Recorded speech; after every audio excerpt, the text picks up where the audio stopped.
ষষ্ঠ শ্ৰেণীৰ ছাত্ৰ ছাত্ৰীসকল তোমালোকৰ ইংৰাজী বিষয়ৰ পাঠ্যপুথিৰ এটি পাঠ endangered animals and birds of Assam এই পাঠটি আজি আলোচনা কৰিবলৈ লোৱা হৈছে। আশা কৰোঁ তোমালোকে এই পাঠটি ভালকৈ আয়ত্ত কৰিবা আৰু পাঠটি বুজি পঢ়াৰ কাৰণে চেষ্টা কৰিবা। শব্দবিলাক ভালকৈ লক্ষ্য কৰিবা। ইয়াত কেইটামান চৰাইৰ বৈজ্ঞানিক নাম দিয়া আছে, লগতে দুই এটা জীৱ জন্তুৰ বৈজ্ঞানিক নাম দিয়া আছে। গতিকে সেই নামকেইটাও যথেষ্ট দৰকাৰী।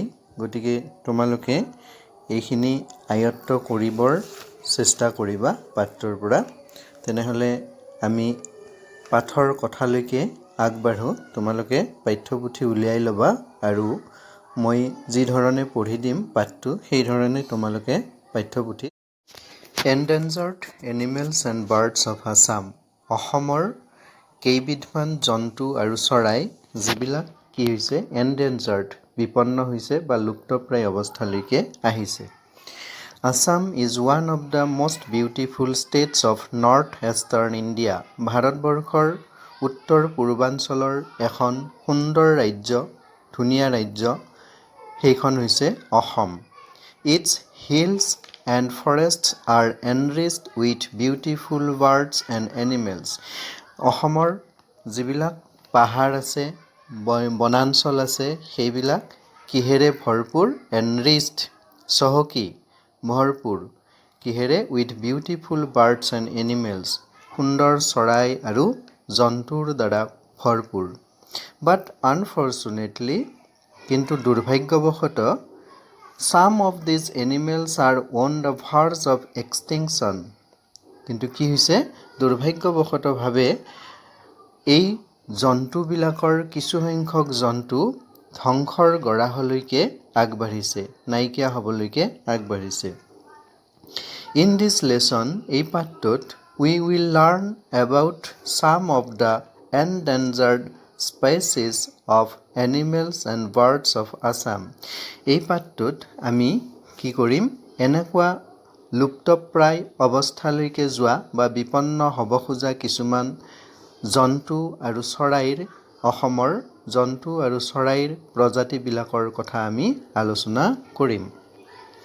The pied myna or Asian pied is a species of starling. কি কৈছে? Pied myna or Asian pied বুলি কৈছে is a species, এবিধ প্ৰজাতি of starling. Starling এবিধ চৰাই। এই starling চৰাইৰ এটা প্ৰজাতি হৈছে pied myna বা Asian pied বুলি কোৱা হয়। Its scientific name is Sturnus contra. আৰু এই চৰাইবিধৰ বৈজ্ঞানিক নাম হৈছে Sturnus contra. They move from one place to another in small groups. এই চৰাইবিলাকে, ষ্টাৰ্লিং চৰাইবিলাকে কি কৰে? মুভ, ঘূৰে, from one place to another, এখন ঠাইৰ পৰা অন্য এখন ঠাইলৈ, ইন স্মল গ্ৰুপছ, সৰু সৰু দলত ভাগ হৈ ঘূৰে বা পৰিভ্ৰমণ কৰে। They are usually found on the plains and low' foot hills. এই চৰাইবিলাকক সাধাৰণতে ক'ত পোৱা যায়? সমভূমি অঞ্চলবিলাকত আৰু পাহাৰৰ পাদদেশত পোৱা যায়। সমতল অঞ্চলবিলাকত এই চৰাইবিলাক পোৱা যায়। দে আৰ ছামটাইমছ চিন in cities and valleys also'. Villages also'. এই চৰাইবিলাকক নগৰ আৰু গাঁও অঞ্চলবিলাকতো কেতিয়াবা দেখিবলৈ পোৱা যায়। But they are not as bold as the common myna. কিন্তু সাধাৰণ মইনা চৰাইবিলাক যেনেকুৱা সাহসী, এই চৰাইবিলাক কিন্তু এনেকুৱা সাহসী কমন মাইনাবিলাকৰ দৰে সাহসী চৰাই নহয়। They are marked with white and black colours. এই চৰাইবিলাকৰ শৰীৰৰ ৰং কেনেকুৱা? Marked with white and black colours. কলা, বগা আৰু কলা ৰঙৰ পোৱা যায়। এই চৰাইবিলাকৰ ৰং marked with white and black colours, বগা আৰু কলা বৰণৰ পোৱা যায়। Its beak is yellowish with reddish base. এই চৰাইবিলাকৰ ঠোঁটটো, ঠোঁটটো হালধীয়া আৰু সাধাৰণ ৰঙচুৱা হয় ৰঙা হয় দ্য ব্লেক হুডেড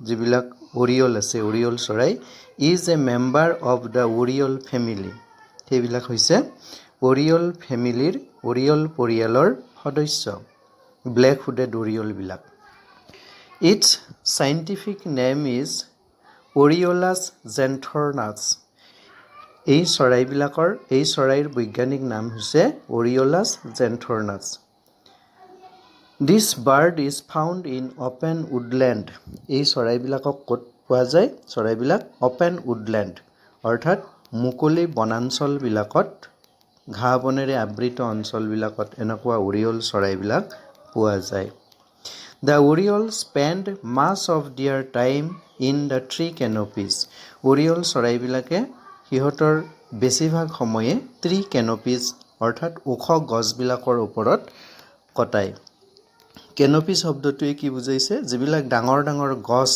সেই গছবিলাকৰ ওপৰৰ ডাল পাত অংশৰে বহল হৈ আৱৰি থাকে বহু ঠাই আৱৰি থাকে এটা ছাতিৰ দৰে আৰু এই অংশখিনিকে গছৰ এই অংশখিনিক কেনপিজ বুলি কোৱা হয় গতিকে ওখ গছবিলাকৰ ছাতি সদৃশ আবৃত ডাল পাতৰ তলত সিহঁতে কি কৰি থাকে বহি থাকে সময় কটায় It is black and yellow in color with a soil black hood অৰ্থাৎ এই চৰাইবিলাক কেনেকুৱা ব্লেক এণ্ড য়েলো কলা আৰু হালধীয়া ৰং হয় with a soil black hood আৰু মূৰটো কলা বৰণীয়া হয় the female oriole has a green wise under part মাইকী অৰিয়ল চৰাইবিলাকৰ শৰীৰৰ তলৰ অংশটো কেনেকুৱা গ্ৰীনিছ সেউজীয়া আণ্ডাৰ পাৰ্ট তলৰ অংশটো the nest is built on a tree with 2 eggs আৰু সিহঁতে কি কৰে অৰিয়ল চৰাইবিলাকে ওখ গছবিলাকত বাহ সাজে আৰু দুটাকে কণী পাৰে they feed on insects and fruits তেওঁলোকে কি খায় ইনচেক্টছ পোক পৰুৱাবিলাক খায় আৰু কি খায় ফ্ৰুইটছ ফল বিভিন্ন ধৰণৰ ফলবিলাক এই চৰাইবিলাকে খায় Another rare bird found in Assam is the hornbill. অন্য এবিধ চৰাই বিৰল প্ৰজাতিৰ চৰাই হৈছে অসমৰ হৰ্ণবিল বুলি কোৱা হয় এই চৰাইবিলাক বিধক They are usually found in tropical and subtropical range.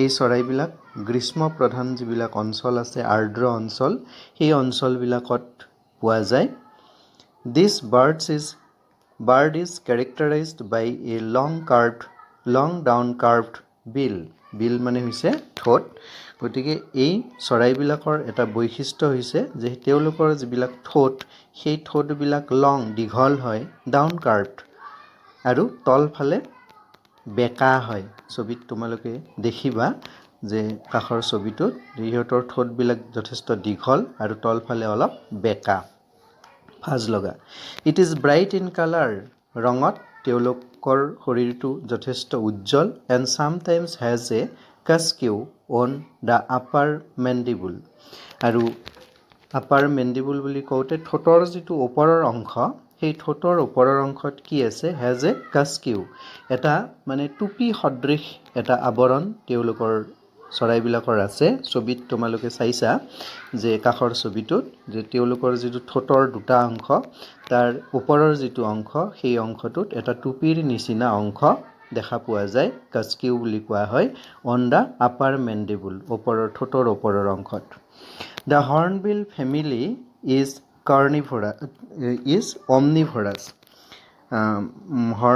হৰ্ণবিলৰ family পৰিয়ালটো কি সৰ্বভোজী omnivorous feeding both on fruits and small animals তেওঁলোকে কি খায় গছৰ ফল খায় আৰু স্মল এনিমেলছ সৰু সৰু যিবিলাক জীৱ-জন্তু আছে সেইবিলাক তেওঁলোকে খায় let us now learn about some endangered species of animals এতিয়া আমি কি কৰিম লুপ্তপ্ৰায় অৱস্থাত বা বিপন্ন প্ৰজাতিৰ কিছুমান জন্তুৰ বিষয়ে আলোচনা কৰোঁ আহা বা শিকো আহা। Golden langur is found in a small range of western Assam. Golden langur সোণালী বান্দৰৰ কথা কৈছে। এই সোণালী বান্দৰবিলাক is found পোৱা যায় in small range of western Assam. অসমৰ পশ্চিম অঞ্চলবিলাকত এই সোণালী বান্দৰবিলাক পোৱা যায়। Its scientific name is Trachypithecus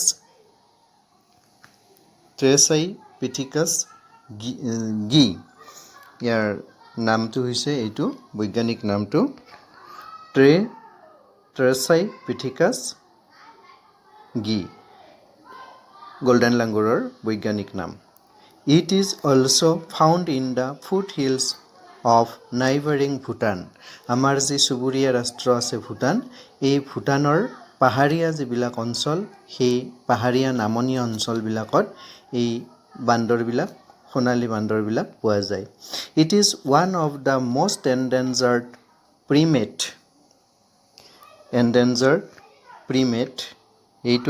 এই বান্দৰবিলাকৰ কথা ইয়াত কোৱা হৈছে যে এই বান্দৰবিলাক হৈছে লুপ্তপ্ৰায় অৱস্থালৈকে যাব খোজা এবিধ উন্নত ধৰণৰ স্তন্যপায়ী প্ৰাণীৰ প্ৰজাতি, যাক অসমত পোৱা যায় পশ্চিম অঞ্চলবিলাকত। It is considered as a sacred animal by many Himalayan people. হিমালয়ত বসবাস কৰা মানুহবিলাকৰ বেছি সংখ্যক মানুহেই কি কৰে, এই সোণালী বান্দৰবিধক এবিধ পবিত্ৰ জন্তু হিচাপে গণ্য কৰে। It generally lives on troops of about 8. এই বান্দৰবিলাকে সাধাৰণতে কি কৰে, lives in troops, দল হৈ তেওঁলোকে বাস কৰে। সেই দলটোত তেওঁলোকৰ প্ৰায় 8টালৈকে বান্দৰ থাকে বা বেছিও থাকিব পাৰে কেতিয়াবা। Another endangered species of Assam is one-horned rhino. অসমৰ আন এবিধ জন্তু হৈছে এশিঙীয়া গড়। এটা খৰ্গ থকা গড়। They are found in alluvial plain grasslands by the Terai and the Brahmaputra river basin. এই এটা খৰ্গ থকা গড়বিলাক ক'ত পোৱা যায়? alluvial plain grasslands, যিবিলাক চৰ অঞ্চল ঘাঁহ বনেৰে পৰিপূৰ্ণ এনেকুৱা চৰ অঞ্চলবিলাকত এই গড়বিলাক পোৱা যায়। by the Terai and the Brahmaputra river basin. গতিকে টেৰাই আৰু ব্ৰহ্মপুত্ৰ উপত্যকাত, নদী উপত্যকাত এই প্ৰাণীবিধ বা জন্তুবিধ পোৱা যায়। The rhino's single horn is present in both males and females. এই গড়বিলাকৰ এটা খৰ্গ আছে আৰু সেই খৰ্গটো single horn is present in both males and females. মতা আৰু মাইকী দুয়োবিধৰ পোৱা যায় খৰ্গ। The black horn is composed of pure keratin. The black horn বুলি এই খৰ্গটোক কোৱা হৈছে। এই খৰ্গটো composed of pure keratin, পবিত্ৰ বিশুদ্ধ কেৰাটিনেৰে এই খৰ্গটো গঠিত। Like human fingernails, মানুহৰ আঙুলিৰ নখৰ নিচিনাকে।